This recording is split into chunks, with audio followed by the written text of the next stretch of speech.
우리 마음에 기쁨이 있으면 행복합니다. 기쁨이 있으면 질병도 이겨내고, 기쁨이 있으면 외부의 압력도 이겨내고, 핍박도 이겨냅니다. 기쁨의 출처는 하나님의 교제에서 나옵니다. 영생이라는 생명에서 나옵니다. 자, 요한일서 1장 1절부터 전개되는 내용을 보면 사도 요한이 태초부터 있는 생명의 말씀에 관하여, 즉 예수님에 관하여 내가 여러분들에게 전합니다. 예수님에 관한 내용을 전하는데 그 내용은 개인적인 연구나 사색이나 묵상에서 나온 것이 아니라 내가 주 예수님으로부터 직접 들었습니다. 그분을 보았습니다. 만졌습니다. 그래서 주목해서 내가 보고 명확하게 하나님으로부터, 예수님으로부터 들었고 그 내용을 여러분들에게 전합니다. 그 내용을, 예수님에 대한 내용을 여러분들에게 전하는데 그 전하는 내용이 하나님과 여러분과의 사귐을 만들어냅니다. 교제가 이루어집니다. 예수님에 대해서 하나님에 대해서 들으면 하나님께 교제가 이루어지는데 그 교제가 4절에 큰 기쁨으로 나옵니다.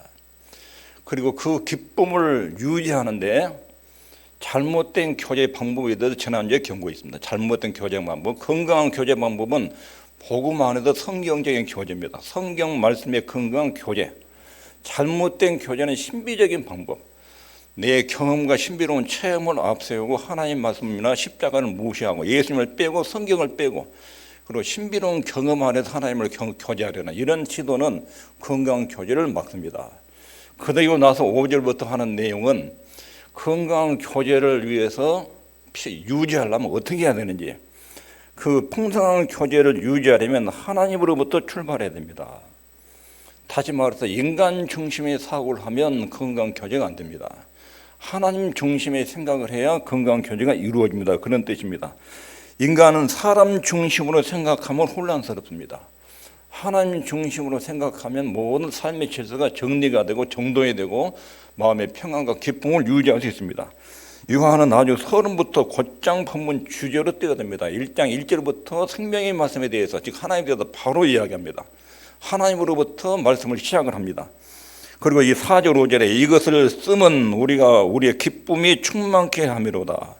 우리가 저에게도 듣고, 이 요한이 예수님에게도 듣고 너에게 전하는 소식은 이것이니 하나님은 빛이시라. 그에게는 어둠이 조금도 없으시니라. 하나님은 빛인데, 교제를 출발하는데 하나님으로부터 출발하는데 그 하나님의 존재가 뭐냐면 빛이다. 하나님의 속성을 사랑, 공률, 자비 이거부터 언급하지 않고 빛이다 이거부터 언급합니다. 그분에게는 조금도 어둠이 조금도 없다. 교제라는 것은 쌍방향에 통해야 됩니다. 하나님과 인간이 서로 통해야 됩니다. 그러면 하나님에 대해서 알아야 되고 인간에 대해서 알아야 됩니다. 먼저 하나님에 대해서 언급하는데 하나님은 빛이다. 4절에 가서 3절에 가서 사귐, 교제가 있는데 그 교제의 결과로 기쁨이 나오는데 그 기쁨, 교제를 이루려면 먼저 하나님을 알아야 됩니다. 하나님에 대해서 예수님도 내가 직접 들은 내용은 하나님 빛이다. 하나님의 속성에서 빛을 먼저 언급합니다. 사랑, 긍휼, 자비, 능력, 권세 이런 면을 언급한 즉 하나님의 속성을 빛이다. 이거부터 언급합니다. 요한일서 후반부에 보면 하나님은 사랑이시란 말이 많이 나옵니다. 근데 하나님의 속성 중에 사랑이나 긍휼보다 빛 이거부터 언급합니다. 교제에 있어서 하나님을 아는데 하나님을 아는 지식에 있어서 첫 번째가 빛 이거부터 언급해요. 이 이유가 있습니다. 그분에게는 어둠이 조금도 없다. 사람 중심으로 생각을 하면 혼란스러운데 하나님 중심으로 생각하면 우리 마음과 생각이 정립이 되면서 마음의 평강과 청결함, 기쁨이 생깁니다. 출발점이 언제나 하나님이어야 됩니다. 사람의 문제는 언제나 사람으로부터 출발한 것. 인본주의가 인간의 문제를 굉장히 꼬이게 만듭니다. 1860년대부터 유럽사회에 인본주의라는 사상이 들어왔습니다. 그런 것은 인간 중심의 생각, 인간 중심으로 인간의 존재 가치를 논하는 것. 그리고 그때 인본주의가 들어오면서 하나님을 밀어내고 신본주의 사고를 밀어내고 인간이 우주의 중심, 인간이 최고의 가치다. 인간의 생각과 사고가 가장 우선적이다. 인간 중심의 사고가 1800년대 19세기에 들어오게 된 것입니다. 그래서 사람의 모든 것을 중심을 자리 잡고 있었고 사람의 우주의 중심에 위치하고 인간이 하나님의 자유를 대신하는 그런 운동이 18, 19세기에 있었습니다. 이것이 사람의 최종 권위자가 되고 결국 자신의 생각과 자기의 아이디어를 최고로 여기는 내 생각이 최고다. 내 이성적인 판단이 최고다. 내 이성적인 판단으로 성경도 하나님 말씀인지 아닌지를 분별해야 된다. 이성이 하나님의 계시보다 위에 올라간 거예요. 성경은 매사에 하나님으로부터 출발하고 하나님 중심으로 생각해야 인간의 문제에 답을 얻고 평안을 얻는다는 것입니다.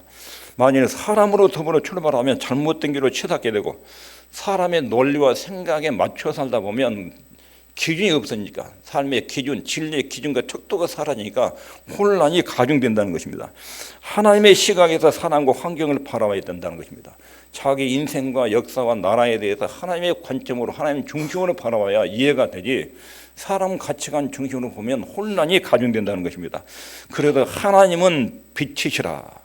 그에게는 어둠이 조금도 없다. 이 말씀을 통해서 영적으로 필요한 것은 빛 대신 하나님을 만나야 채워진다는 것입니다. 우리가 당면한 문제들, 성경적 교리의 지침에 의해서 진단돼야 됩니다.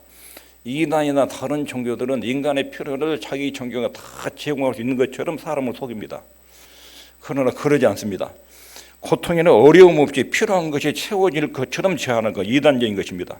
진리인지 아닌지를 검증하려면 하나님으로부터 출발하는지 하나님 중심적 사고가 있는지 이거부터 봐야 됩니다.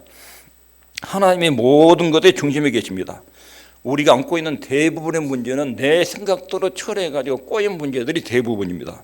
성경 말씀에 따르면 사람들의 문제가 생기는 첫 번째 이유는 사람이 하나님을 거역하고 하나님 순종하기를 거부한 데서부터 인간의 문제가 출발이 됐습니다. 하나님께 순종하는 삶을 살기보다 자기를 높이고 자기 영광을 추구해서 하나님과 동등된 자리를 노리는 이런 교만에서부터 인간의 문제가 출발이 된 것입니다.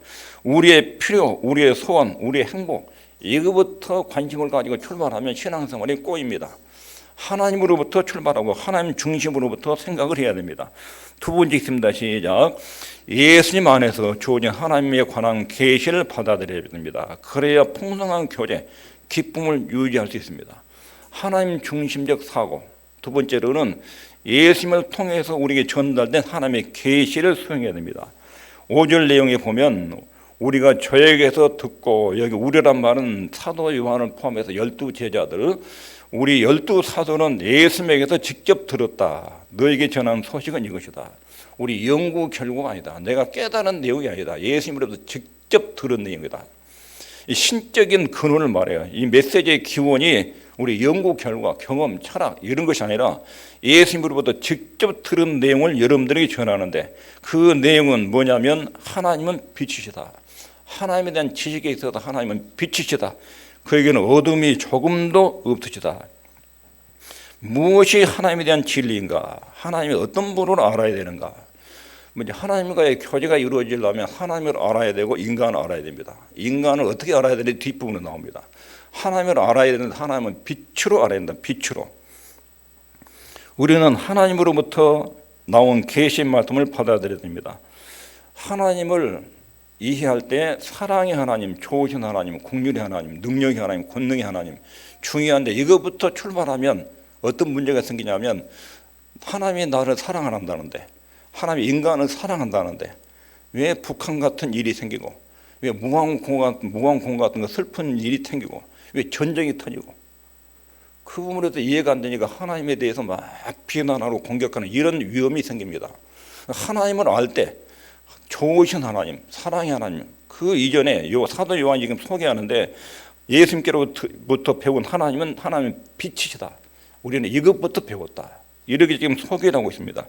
왜 현재 같은 어려움과 고통이 내게 생기는지, 왜 인간사의 전쟁과 질병과 죽음과 사고들이 발생하는지, 사랑의 하나님, 좋으신 하나님이라면 왜 그걸 안 막아주는지 이렇게 오해가 생기는데 하나님의 거룩성부터 빛으로부터 하나님을 배우라는 것입니다. 우리는 하나님에 관한 계시를 말씀을 잘 받아들여야 됩니다. 또 계시의 말씀이 오직 성경 안에 있는 것이라는 것도 수용해야 됩니다. 하나님께서 기록한 내용을 하나님의 의도를 따라서 이해하고 듣는 것 이것을 잘 수용해야 됩니다. 이게 독단적으로 들릴지 모르지만 우리가 저에게도 듣고 너에게 전하는 이 말은 여러분들에게 발표하는 여러분들에게 선언하는 소식 우리가 예수님으로부터 직접 듣고 하나님에 대해서 여러분들에게 선언 발표하는 내용은 이것입니다. 하나님은 빛이십니다. 사도 요한이 예수님을 3년 동안 따라다니면서 하나님에 대해서 배우는 첫 번째 신지식 사랑의 하나님, 국률의 하나님 이전에 빛이다. 이런 것을 가장 첫 번째 배웠습니다. 나름대로 갖고 있는 생각을 전한 것이 아닙니다. 오랫동안 연구한 결과를 여러분들에게 전하고 있는 것이 아닙니다. 예수님으로부터 직접 전하는 들은 내용인데 하나님은 빛이시라는 것을 우리가 배웠습니다. 나의 친구 사도들과 함께 예수님으로부터 하나님에 대해서 들었는데 그분은 빛이다. 이것을 제일 먼저 배웠습니다. 태초부터 있는 생명의 말씀에 관하여는 1절에 우리가 들은 바, 눈으로 본 바, 주목하고 우리 손으로 만진 바다. 분명한 메시지를 여러분들에게 전하는데 그 예수님으로부터 듣고 배운 하나님의 첫 번째 모습은 하나님은 빛이십니다. 이런 내용입니다. 요한은 예수님과 함께 3년 지내면서 예수님의 말씀을 많이 들었습니다. 듣기 전까지는 예수님에 대해서 많이 왜곡된 생각을 가지고 있었고 또 유대교의 하나님을 믿고 있을 때 예수님을 통해서 나타난 하나님하고 유대교 하나님하고는 상당히 차이가 있었습니다. 하나님을 믿고 있는데 자기 마음속으로 그리고 만들어낸 하나님이 있습니다. 성경에서 계시하는 하나님이 객관적 하나님이 계시고 자기 마음대로 조작해낸 하나님이 있습니다. 근데 사람들은 나 하나님 믿습니다. 그런데 대부분 자기 마음대로 조작해놓고 하나님 믿는 경우가 많습니다. 나를 본 자는 아버지를 보았거늘. 도마가 예수님 하나님 좀 나한테 우리한테 보여주십시오. 예수님 하신 말씀이 내가 너희들과 얼마나 오래 함께 있었느냐. 나를 보았으면 내 속에 있는 하나님을 보았는데 왜 하나님을 보여주려고 하느냐. 이렇게 말씀하셨어요.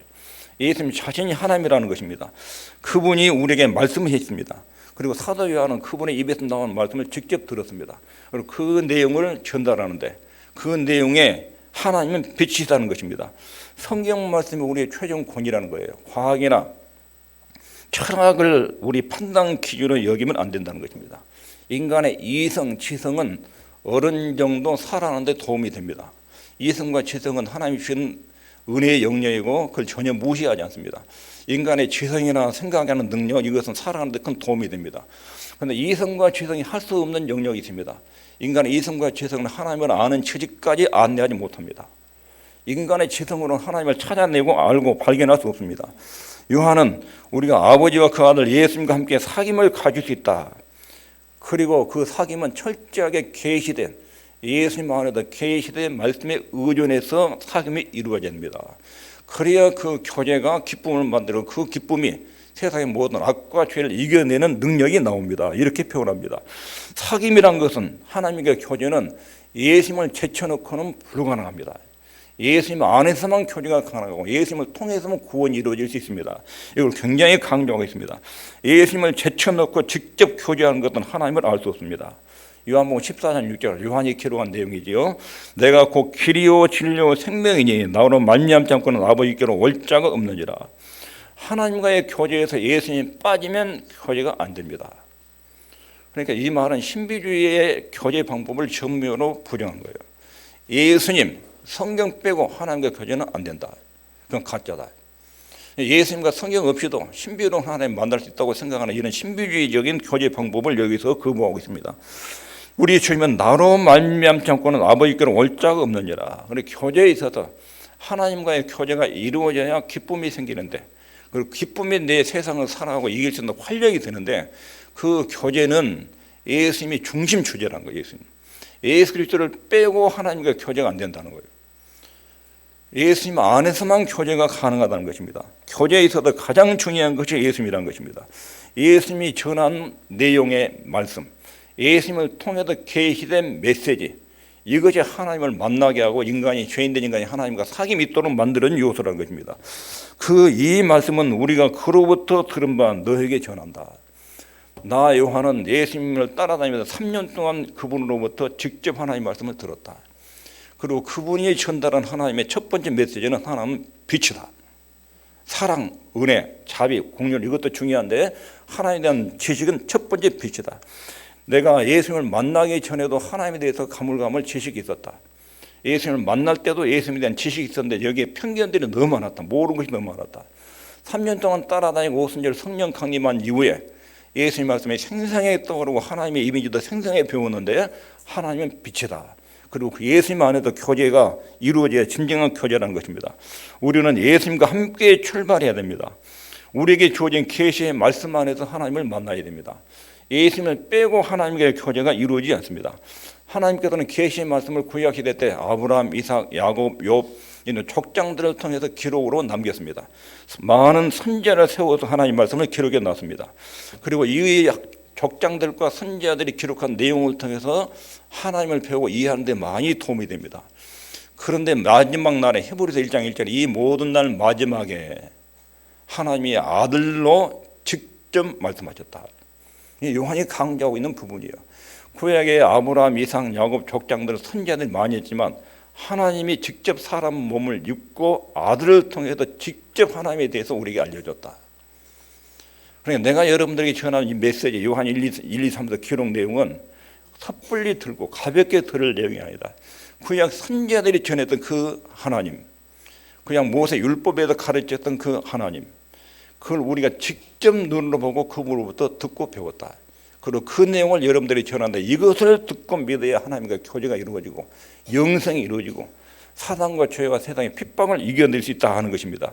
이것이 사도 요한이 굉장히 강조하는 부분입니다. 오직 성육신하신 예수 그리스도, 예수님 안에서만 하나님과 진정한 교제가 가능합니다. 지금 성경이 말하는 내용을 알겠지요? 예수님을 제시하고 예수님을 제시한 이유는 너희들이 내가 전한 예수님을 알면 성부 하나님과 예수님과의 교제가 이루어진다. 그러면 그 결과로 큰 기쁨이 여러분 속에서 솟아오른다. 기쁨은 세상의 모든 압력과 핍박을 이겨낸다. 그런데 이 교제의 위험이 있다. 신비주의 방법 이거 아니다. 예수님 안에서 계시된 말씀을 잘 듣고 묵상하고 그대로 따라와야 이 교제가 제대로 이루어진다. 이런 내용을 지금 전하고 있는 것입니다. 세 번째, 풍성한 교제를 유지하는 세 번째 있습니다. 시작. 하나님의 거룩하심으로부터 출발해야 됩니다. 하나님은 빛이시다. 하나님의 속성 중에는 하나님의 은혜와 사랑과 자비와 긍휼과 좋으신 하나님 틀림이 없이 있습니다. 능력, 권능도 있습니다. 근데 여기서 사도 요한은 빛부터 속입니다. 빛의 속성. 4절에 보면 우리가 이것을 쓰면 우리의 기쁨이 충만케 하려 함이로다. 질문은 그러면 어떻게 해야 기쁨이 충만해집니까? 기쁨을 충만하기 위해서 이 말씀을 기록한다. 그럼 어떻게 기쁨이 충만해질 수 있습니까? 그 답이 5절에 하나님은 빛이시다. 그에게는 조금도 어둠이 없다. 하나님의 위대한 능력, 권능 이것으로부터 신앙이 출발되지 않는다. 하나님의 사랑, 긍휼, 자비 여기서부터도 이건 굉장히 중요한 내용인데 여기서부터도 신앙의 출발점이 아니다. 하나님을 아는 지식의 출발점은 사랑, 긍휼, 능력, 권능 여기에 출발점이 아니다. 무엇으로부터 출발한다고요? 하나님은 빛이다. 이거는 거룩. 하나님의 아는 지식에서 거룩부터 출발할 거룩하심. 하나님의 인간과 달라요. 이 어둠이 조금 높다 이 말은 하나님은 빛이고 어둠이란 말은 죄예요, 죄. 하나님의 티끌만한 오류도 잘못된 판단도 잘못된 행동도 없다. 하나님은 어떤 죄도 티끌만큼도 없다. 하나님은 굉장히 강렬한 빛이다. 하나님은 절대로 옳고 그분의 판단에 미스가 없고 그분에게는 죄가 스며들 어떤 틈도 없다. 먼저 그 하나님을 알라는 그 하나님을. 하나님이 굉장히 거룩하고 신성하고 영광스럽고 찬란합니다. 그 빛 앞에 딱 서면 인간은 뭘로 보일까요? 어둠이 적나라하게 드러나는 인간의 어둠이. 그러니까 하나님을 알 때 사랑이 하나님이 좋으신 하나님으로 접근하면 하나님 몰라요. 그분의 사랑을 못 느낍니다. 하나님을 아는 순서는 하나님이 굉장히 찬란하고 그러고 영광스러운데 그분을 만나자마자 인간에게 가장 먼저 느끼는 것이 나는 죄인으로서이다. 나는 죄인입니다. 베드로가 예수님을 본다자 느끼자마자 나는 죄인입니다. 내게 떠나십시오. 죽어버릴 것 같아. 그분의 광채에서 죽어버릴 것 같아. 시내에서 하나님이 말씀 십계명을 통해서 이스라엘 백성들이 직접 말씀하니까 이스라엘 백성들이 나중에 모세한테 하나님이 직접 말하는 게 우리가 죽어버릴 것 같으니까 당신이 하나님한테 듣고 와서 우리한테 대신 전달해 주십시오. 그래야 우리가 살겠습니다. 하나님의 영광과 거룩 앞에 서는 인간의 모습은 너무나 그분이 거룩해서 그리고 우리가 살아온 행동이나 생각이나 말이나 이런 것이 너무나 더러워서 하나님을 딱 보는 순간 인간은 자기 죄와 어둠이 밝혀지는 거예요. 그러면 어떻게 되죠? 하나님의 빛으로 먼저 만나요. 그리고 자기 죄에 대해 정체가 폭로가 돼요. 그리고 죄에 대한 하나님의 진노와 저주의 심판을 느껴요. 동시에 곧바로 십자가를 찾아요. 용서의 길을 찾아요. 용서의 길을. 용서의 길을 찾기 위해 십자가를 탁 붙들면 하나님이 오케이. 너의 죄를 내가 없었던 것으로 친다. 그때 하나님의 엄청난 사랑과 긍휼과 의뢰를 그때 느끼는 것 같아요. 십자가를 통과하지 않고 주님의 은혜와 사랑을 느낀다 가짜예요. 사랑이 하나님 좋으신 하나님, 이것부터 시작하면 안 돼요. 교회 와서 교회 처음 전도할 때도 그렇고 처음에 교회 오신 분들은 사랑이 하나님 좋으신 하나님, 능력이 하나님, 병치료에 고쳐주신 하나님, 문제를 해결해 주신 하나님, 그 하나님도 출발하면 왜 사랑이 하나님 나한테 이러냐, 이상이 하나님에 대한 거부감이 일어나요. 근데 요한이 말한 것처럼 하나님은 빛이시다. 이거부터 알아요. 빛이시다. 그분의 능력과 영광 앞에 딱 서면 성경에 나온 엘리야, 모세, 하나님 보자마자 먼저 죽은 사람들이 뻗어버립니다. 요한계시록에 나온 요한도 예수님의 얼굴을 보자마자 뻗어버립니다. 죽은 것처럼. 그분의 영광의 광채 앞에서 인간은 감히 얼굴을 둘 수가 없습니다. 이것이 하나님을 인식하는 데 첫 번째 길입니다. 하나님이 얼마나 능력이 많고 영광스럽고 거룩하신 분이 돼요. 근데 능력과 사랑보다 먼저 빛을 알아요. 빛을, 그분의 거룩을. 그리고 하나님은 소멸하는 불입니다. 모든 사람으로 더불어 화평과 거룩함을 조치하라. 이것이 없이는 하나님을 보지 못하리라. 죄를 가지고는 그대로 하나님을 만날 수 없습니다. 죄가 용서되지 않고는 하나님께 나가도 기도해도 소용이 없습니다. 진노 앞에 죽어버립니다. 소멸하는 불이라고. 죄만 보면 하나님이 진노를 하십니다. 이 하나님의 두려운 하나님, 빛 대신 하나님, 거룩한 하나님 먼저 알아야 됩니다. 이것이 왜 중요한가? 여기서 빛은 완전하고 거룩하고 순수한 거룩함을 의미합니다. 그에게는 어둠이 조금 더 없어지다. 일체 허점이 없습니다. 우리가 하나님을 공격할 수 있는 요소가 없습니다. 이것이 왜 중요한가? 왜 하나님으로부터 출발해야 하던가? 왜 빛 대신 하나님으로부터 출발해야 됩니까? 하나님의 거룩하심으로부터 출발하면 그분의 사랑과 은혜와 능력, 이건 못 느낍니다. 하나님의 사랑은 거룩함으로 출발한 뒤에 십자가 안에서 느낀 것입니다. 좋은 하나님으로 출발하면 하나님의 구원 계획을 모릅니다. 하나님 빛이 우리에게 비치면 인간의 실체가 적나라하게 드러납니다. 얼마나 인간이 모순되고 죄가 많고 어둡고 부패해 있는지, 얼마나 생각이 짧은지, 이런 것들이 적나라하게 드러나죠. 십자가를 붙들면 그분의 피로 내 모든 죄와 허물이 예수님 십자가로 쫙 빨아들여요. 예수님 십자가로 우리 죄를 다 흡수해버려요. 그럼 내가 너를 의롭다고 여긴다 선포될 때, 그때 느끼는 엄청난 긍휼과 사랑, 그때 사랑의 하나님 받고 사랑의 하나님. 죄에 대해서 심판하신 하나님 모르면 십자가를 찾지 않아요. 왜 십자가가 그렇게 중요한가? 십자가를 통해서만 용서가 가능해요. 용서를 받아야 하나님과 나하고 통하고 교제가 이루어져요. 교제가. 용서가 없이는 교제가 안 돼요. 하나님이 인간을 그렇게 사랑하는데 죄가 있는 한, 그 죄가 처리되지 않으면 하나님은 품을 수 없어요. 그리고 하나님의 은혜와 도움도 차단되고 안 들어옵니다. 아무리 소리를 질러대도 도와주러 버려도 하나님으로부터 대답이 안 옵니다. 죄가 처리되기 전에는, 용서가 되기 전에 하나님과 관계가 형성이 안 됩니다. 만일 하나님의 사랑, 자비, 긍휼을 풍성한 부로 먼저 알게 되면 십자가는 무의미하게 됩니다. 좋으신 하나님, 사랑의 하나님 먼저 말하면 십자가의 필요성이 없게 돼요. 자기 죄를 못 느끼면 십자가의 필요성을 안 느껴요. 그러면 주님의 사랑을 몰라요. 그렇게 하는 좋은 하나님, 사랑의 하나님은 가짜예요. 조작된 하나님이에요. 이런 하나님으로 교회에서 많이 왜곡되게 전달되고 있습니다. 성경의 모든 말씀은 십자가를 가장 중심 위치에 놓고 있습니다. 십자가상에 죽으신 하나님, 십자가는 뭐냐면 죄에 대해서는 하나님이 참을 수 없다 하는 것입니다. 여기 하나님 빛이다. 그분은 죄를 참을 수 없어요. 견디질 못해요, 죄를. 그래서 아들이라도 십자가에서 얼마나 저주를 심하게 때렸는지, 아들이라도 자기 아들이라도 인간의 죄를 대신 졌을 때는 아들도 보지 않고 얼마나 진노를 거기다 쏟아내는지, 거기에 하나님의 죄에 대해서 진노하시는 빛의 모습이에요. 빛의.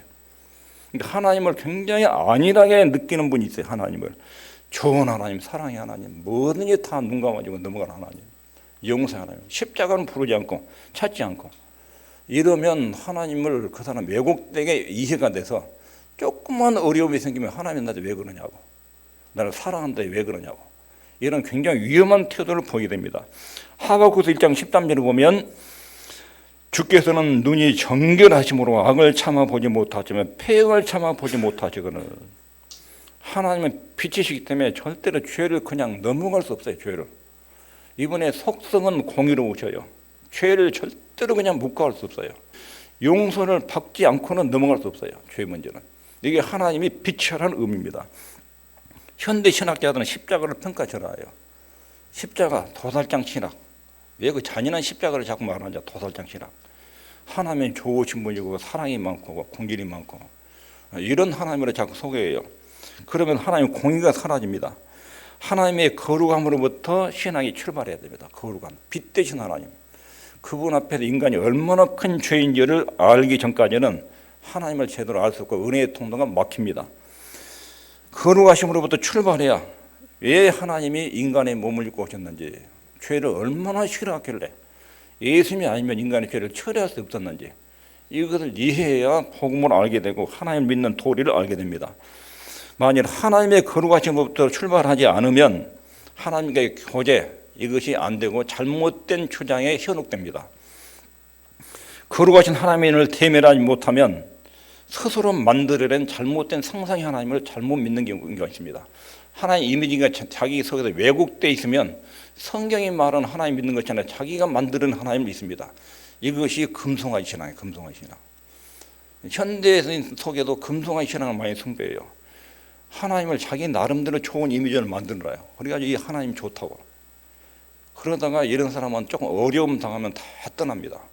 2차 세계대전이 일어날 때 수백만 명의 기독교인들이 유럽에서 교회를 떠났어요. 하나님이 계시면 이런 잔인한 일이 어떻게 우리 눈앞에 보일 수 있느냐. 이 두 번의 세계대전은 유럽의 신학이 변질됐어요. 사랑의 하나님으로 변질됐어요. 십자가를 모셨어요. 하나님 빛이에요. 빛. 그분 앞에 서면 인간의 어둠과 죄가 발견되고 그 죄를 처리해서 하나님의 아들을 보내셔서 엄청난 대가를 지불하신 것을 알아야 하나님에 대한 신앙이 제대로 출발이 됩니다. 하나님의 거룩하심으로부터 신앙이 출발되면 이 세상에 어떤 어려움이 또 내게 어떤 어려움이 발생하든지 이 문제는 하나님 때문에 생긴 것이 아니다. 하나님이 실수해서 발생한 일이 아니다. 그분의 판단과 행동은 항상 옳고 정확하시다. 인간의 문제지, 인간의 죄의 문제지 하나님의 잘못 때문에 이 문제가 생기지 않았다. 이런 원망과 불평으로부터 우리 신앙이 보호를 받습니다. 내게 어려움이 생기면 하나님이 잘못해서가 아니라 내 문제지, 내게 문제가 있지, 이런 식으로 생각하기 때문에 이 문제에서 시험에 들지 않습니다. 하나님의 거룩하심으로 신앙이 출발되면 참된 기쁨으로 안내를 받습니다.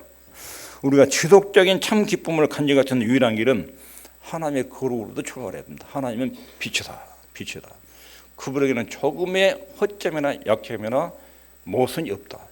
우리 기쁨을 유지하는 데는 이렇게 하나님은 거룩하심으로부터 출발해야 됩니다. 자, 여기까지 말씀을 정리하면 하나님과 풍성하고 참된 교제를 유지하려면 하나님에 대한 지식이 뭐냐면 사람 중심이 아닌 하나님 중심으로 사고가 전환돼야 됩니다. 어떤 문제가 생각하면 내 관점에서만 볼 게 아니라 하나님은 이 문제를 어떻게 보실까?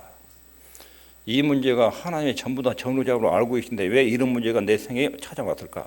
하나님 관점으로 보면 질서가 잡힙니다. 두 번째, 예수님 안에서 주어진 하나님에 관한 계시를 받아들여야 됩니다. 사도 요한이 나는 예수님으로도 직접 들었습니다. 보았습니다. 그리고 보고 듣고 내가 그 진리 안에서 엄청난 기쁨과 힘을 느꼈습니다. 그리고 그 내용을 여러분들에게 전합니다. 지난 이후에 여러분들도 그분과 교제가 이루어지길 바랍니다. 그래서 여러분도 저처럼 기쁨을 누리길 바랍니다. 근데 이 기쁨을 누리는 교제의 방법에 있어서 신비주의 방법은 잘못된 것입니다. 예수님 빼고 성경 빼고 교제가 이루어진다는 건 잘못된 것입니다.